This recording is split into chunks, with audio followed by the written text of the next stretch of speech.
जल्दी आने वाला मसीह यीशु के नाम से आप सबको जय मसीह की। आज सुबह की थोड़ी देर के लिए हमारे मनन के लिए मैं आपका ध्यान लूका रचित सुसमाचार 5 अध्याय उसकी 5 की तरफ ले जाना चाहता हूँ। शमौन ने जवाब में कहा, हे उस्ताद, हमने रात भर मेहनत की और कुछ हाथ ना आया, मगर तेरे कहने से जाल डालता हूँ। हमें मालूम है प्रभु यीशु मसीह के शिष्य लोग इससे पहले कि उनको चुन लिया जाए, वे सब मछुआरे थे, अधिकतर लोग मछुआरे थे। और उनमें से एक घटना यहाँ पर लिखा हुआ है कि यीशु मसीह उनको किस प्रकार चुने जाते हैं। यीशु उनको चुनने के लिए जहाँ पर वो कार्य करते थे, जहाँ पर वो काम करते थे, वहाँ पर चले गए। और वहाँ पर जाने के बाद में यीशु ने देखा है कि उन लोगों ने मेहनत किया पूरी रात भर, लेकिन कुछ हाथ में नहीं आया। मछली पकड़ने के लिए गलील की झील में वो लोग चले गए, लेकिन कुछ भी उनको हासिल नहीं हो पाया। ऐसे में यीशु मसीह ने उनको कहा है कि गहरे में अपने जाल को डालने के लिए कहा है। उससे पहले की बात इस तरफ मैं बोलने के लिए नहीं चाहता हूँ।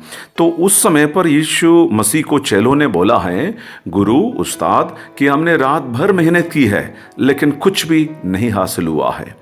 यहाँ पर आप देखते हैं सबसे पहली बात कि यीशु मसीह के बिना मेरी और आपका ज़िंदगी बेकार है। यीशु मसीह की बिना मेरी और आपकी सेवकाई बेकार है।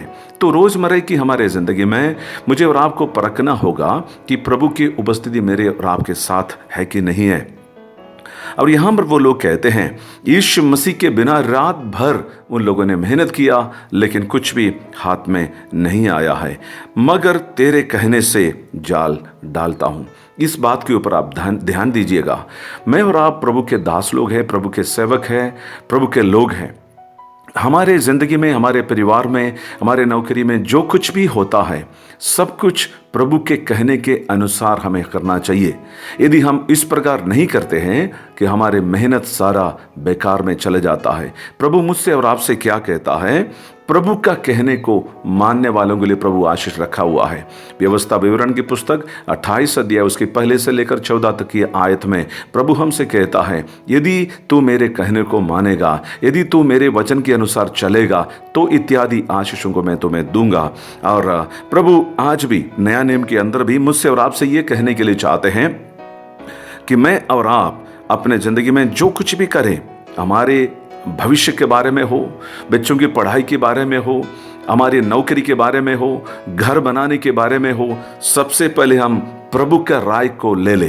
प्रभु क्या कहना चाहते हैं उसको सुनने के बाद यदि हम करेगा तो हमें आशीष उसमें मिल सकता है। इससे प्रभु का कहने के अनुसार जाल उन लोगों ने डाल दिया है। नतीजा क्या हुआ है? यहाँ लिखा हुआ है, ये किया और मछलियां बड़ा गोल घेर लाए और मछलियों को, और लिखा है, और उनके जाल फटने लगे। पूरी रात भर मेहनत किया, कुछ नहीं मिला, लेकिन जब प्रभु के कहने के अनुसार एक ही बार जाल डाला, गहराई में डाला, जाल फटने जितना मछलियां उनको मिल गया है। मैं आपको कहने के लिए चाहता हूं, प्रभु का कहना मेरे और आपके जिंदगी में कम से कम ये एक बार यदि हम मानेगा तो प्रभु हमसे क्या क्या कहते हैं। 10 हुक्म में आप देखते हैं, मेरे अलावा किसी और की तुम आराधना नहीं करना है, झूठी साक्षी नहीं देना, चोरी नहीं करना, व्यभिचार नहीं करना। प्रभु कहता है इबादत के दिन में इबादत खाने में जाना है, आराधना के दिन में आराधनालय में जाना है, मिलकर आराधना करने के लिए प्रभु का वचन के अंदर लिखा है। जब प्रभु का कहना उसी प्रकार से जब हम करेंगे, प्रभु बताए वो आशीष मुझे और आपको मिल जाएगा। आज इस सुबह के समय पर मैं आपके लिए आशीष का दुआ मांगने के लिए चाहता हूं। आइए हम प्रार्थना करें। पिता परमेश्वर, पुत्र यीशु के नाम से हम आपके चरणों में आते हैं।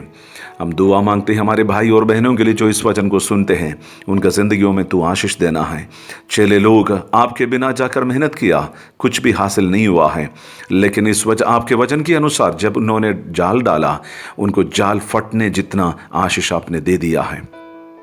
प्रभु जी, यूहन्ना के सुसमाचार 2 अध्याय में भी हम पढ़ते हैं, यीशु के कहने के अनुसार जब लोगों ने किया, सादा पानी दाखरस में बदल गया है। प्रभु, हम प्रार्थना करते हैं हमारे भाई बहनों के लिए, उनका जिंदगी में हर प्रकार की आशीषों से आप भरपूर करें। बीमारियों से तो उनको बचाएं प्रभु जी, गरीबी से तो उनको छुटकारा दीजिए प्रभु जी। आज के दिन में उनका जो भी कार्य है उसमें आप सफलता देने के लिए प्रार्थना करते हैं। उनका शून्य की अवस्था को, कुछ ना होने की हालत को बदल कर आप आशीष देने के लिए प्रार्थना करते हैं। आपके हाथों में समर्पण करते पिता, दुआ सुनने के लिए धन्यवाद मसीह यीशु के नाम से मांगते हैं, आमीन। जय मसीह की। प्रभु आप सबके साथ रहें। खुदा हाफिज। God bless you. जय मसीह की।